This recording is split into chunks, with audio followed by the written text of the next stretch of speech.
سلام خدمت دوستان عزیز. امروز میخوام بهتون نحوه ساخت VPN اوتلاین آموزش بدم. اول از همه ما نیاز به اه، سرور مجازی داریم، ولی قبلش نیاز چند تا مقوله یاد بگیرید. سرور مجازی چی است؟ سرور مجازی خب شما همین سیستم عاملی که میبینید ویندوز به فرض الان من دارم باش کار میکنم. سرور مجازی میاد یه کامپیوتر یا توی کشور دیگه به فرض، من خیلی میخوام ساده توضیح بدم. شما اونو اجاره میکنی که اینترنت داره، حالا یا رمی سی پی یو مشخصات داره، روش سیستم عامل نصب میشه. حالا شما میتونید ویندوز نصب کنی، سیستم عاملای دیگه مثل لینوکس و اینا که ما با لینوکس کار میکنیم. در مورد اینا میتونید تحقیق کنید. خب ما حالا فرض رو بر این میگیریم شما سرور رو تهیه کردی، یه سری همچین مشخصاتی بهتون میده، یوزری، یه پسوردی و یه دونه IPv4 IP ورژن 4. برای وارد شدن بهش نیاز داریم حالا به برنامه از خود CMD ویندوز که مثلا ما سرچ کنیم CMD میشه وارد این سرور شد به این صورت SSH root @IP ورژن 4 سرور. کلیک راست هم کنی واردش میشه، کپی پیست میکنی. میگم اینجا میگه آقا فینگرپرینت داری، میگیم یس. پسورد رو ما میخواد، ما این پسورد رو کپی میکنیم، اینجا کلیک راست میکنیم، پیست میشه. نشون داده نمیشه ولی پیست. الان داخل سرور سوئیسمون، سوئیس بود گرفته بودیم، هستیم.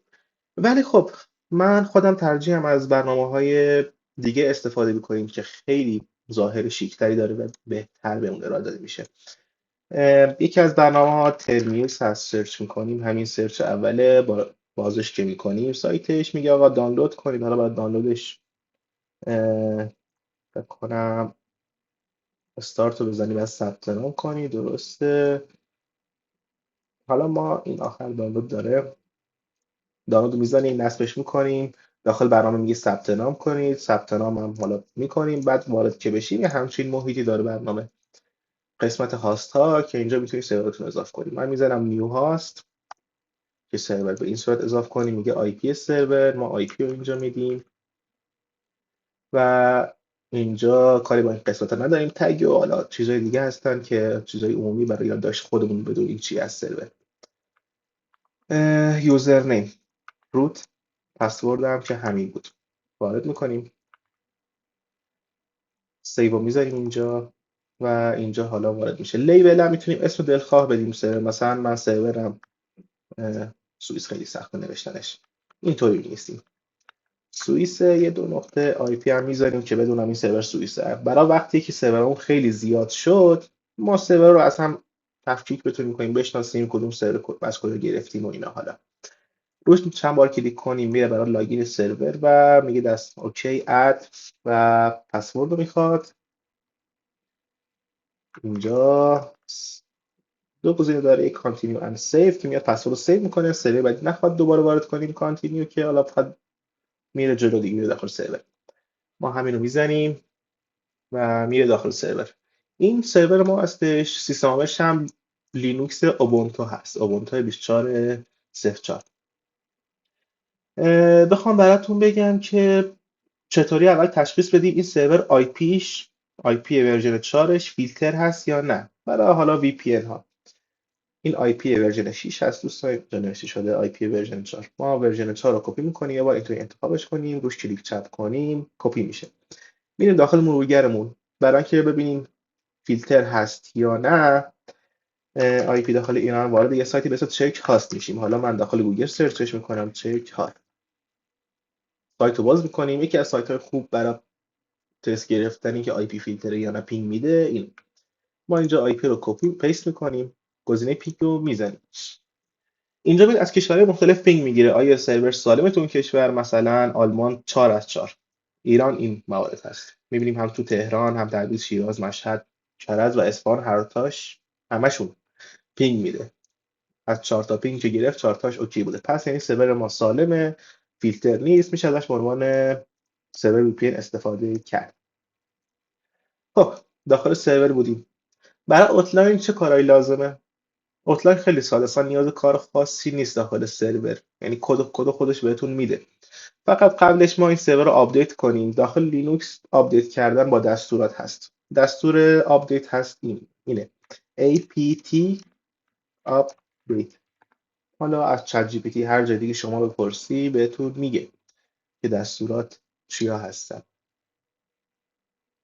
یکم سرعتش کنده، من یه استاپ میکنم ویدیو رو تا آپدیت ها انجام بشه. خب انگار سرور خودش آپدیت بود، برای همین دیگه حالا چیز خاصی نخواست و سریع ما میریم سراغ ادامه کار. کارمون باز میکنیم، سرچ میکنیم اوتلاین، باز شد. سایت اوتلاین رو باز میکنیم، میایم پایین. دو بخش داره اوتلاین، اوتلاین منیجر. اوتلاین خودش برنامه حالا محیط استفاده سرور هستش برای کاربرا، حالا چه ویندوز چه اندروید. اوتلاین منیجر برای ما که سرور رو میسازیم، گت اوتلاین منیجر رو میزنیم، گزینه دانلود رو میزنیم برای ویندوز.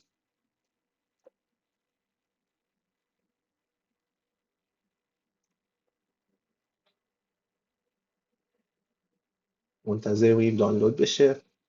من یه استوپی کنم ویندوز زیاد طولانی نشه. خب برنامه دانلود شد، اوپن رو میزنیم، میره برای نصبش میکنیم. الان اومد بالا.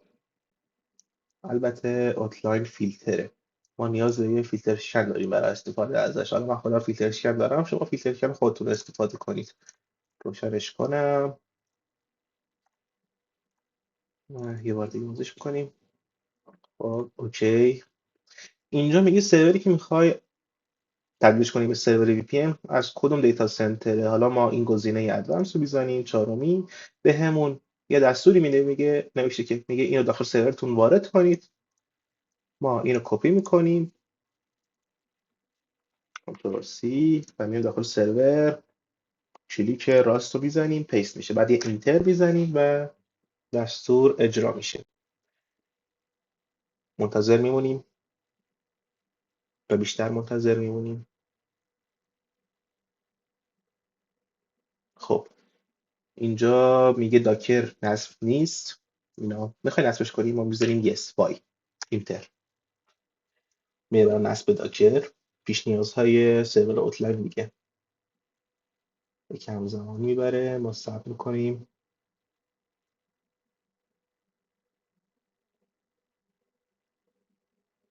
ویدیو رو پوز کنم، طولانی نشه زیاد. خب کامل نصب ها انجام شد. اینجا میبینید، اینجا بهمون تبریک گفت و این کد رو بهمون داد که همونطور دقت کنید تو اوتلاین میگه اون کدی که بهتون داده اینجا پیست کن. ما این کد رو برمی‌داریم، انتخابش میکنیم، روش کلیک چپ میکنیم، کپی میشه. اینجا میبینید آی پی سرور 2.1. میریم داخل اوتلاین منیجر، پیستش میکنیم، دان. و به سادگی سرور ما آماده استفاده هست. تنظیماتش رو میتونیم اینجا ببینیم. هاست نیم مثلا ما این میتونیم آی پی رو مستقیم نذاریم، آی پی رو بذاریم پشت یه دامنه. و حالا اون روشش هم اگه خواستید تو ویدیوی بعدی آماده میکنیم، بهتون میگیم که اگه روزی نیاز شد سرور رو عوض کنی، فقط بذاری پشت اون دامنه اینجا باشه، کاربرا بتونن دیگه نیاز نباشه بهشون کلید جدید بدی. با همین رو میذاریم باشه فعلا. پورت هم همین. اینجا میتونیم مصرف دیتا لیمیت بذاریم، مثلا تو 30 روز چقدر مصرف کنن. به صورت پیش‌فرض 50 گیگی باشه کلیدها که میسازیم. خب میریم کلید بسازیم. کلید اد شد، اسمشو مثلا یه چیزی میذاریم تست و اینجا هم بزنیم بهمون کلید رو میده برای وارد کردن. تستش کنیم سروری که ساختیم. من اوتلاین ندارم، دانلودش کنم برای ویندوز. دانلود انجام شد. اوپن میزنم. اول نیاز وی پی ان خودم رو خاموش کنم. خب برای نصبش میگیم اینستال کن. استاپ رو میزنم اینجا، سرورم استاپ شه پلیز. داشت دانلود میکرد، نداره این دانلود میشه یا نه. وی پی ان رو خاموش کردم، منتظر میمونم. خب دانلود برنامه اوتلاین هم تموم شد. برای ما بعد داخل استارت سرچش کنیم، اسمشو اوتلاین، میاریمش بالا، تایید، میگه کلیدی که ساختی. ما این کلید میخوایم بدیم مشتری دیگه، این انتخاب میکنیم. اینجا به علاوه رو میزنیم، پیست اینجا. خب تستش هم بریم ببینیم یه اروری داد بهمون، میگه دسترسی ادمین لازم دارین، دسترسی ادمین رو بهش میدیم، دوباره استارت میزنیم.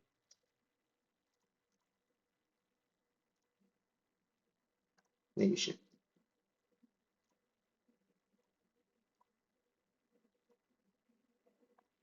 چرا؟ نمیدونم. یه بار ری استارت کنیم برنامه رو.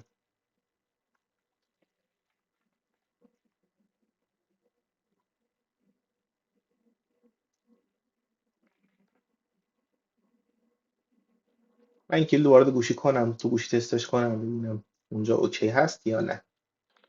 خب دوستان، مثل اینکه من مشکل از اوتلاین نبود، چون وسط نصبش اومدم وی پی ان خاموش کردم، درست وصل نشده بود، برای همین حذفش کردم، دوباره نصبش کردم.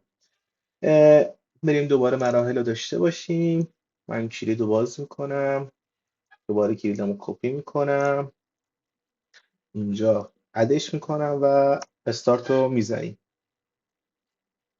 میبینیم که کانکت شد. ببریم یه تستی بگیریم، میخوایم ببینیم برامون کار میکنه. ما میتونیم یه تست آی پی بگیریم، سایت word.net میاد آی پی جدیدمون رو بهمون نمایش داده میشه.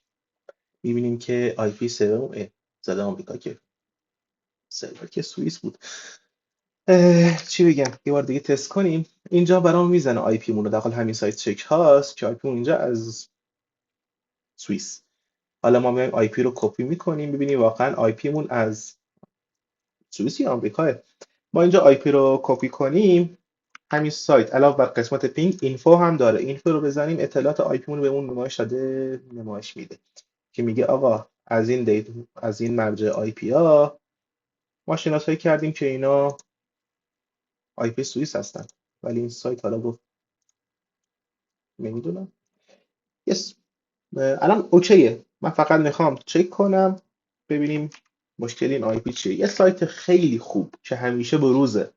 آی پی های مثلا ممکنه این آی پی قبلا مال آمریکا بوده، تو مثلا یه ماه اخیر تغییر کرده شده مال سوئیس. پس یه سری سایت ها هنوز آپدیت نیستن دیتابیسشون، ولی سایت ipinfo.io خیلی خوبه. ما اینو میایم میزنیم و اینجا میگه بله سوئیس از شهر برن و اطلاعات کاملش رو بهمون نمایش داده میشه. موفق باشید، آموزش ما تمومه. یکی هم طولانی شد آخرش، اونم به خاطر نصب خود برنامه اوتلاین بود برای تست وی پی ان بود. کار خاصی نیست دیگه انجام بدیم.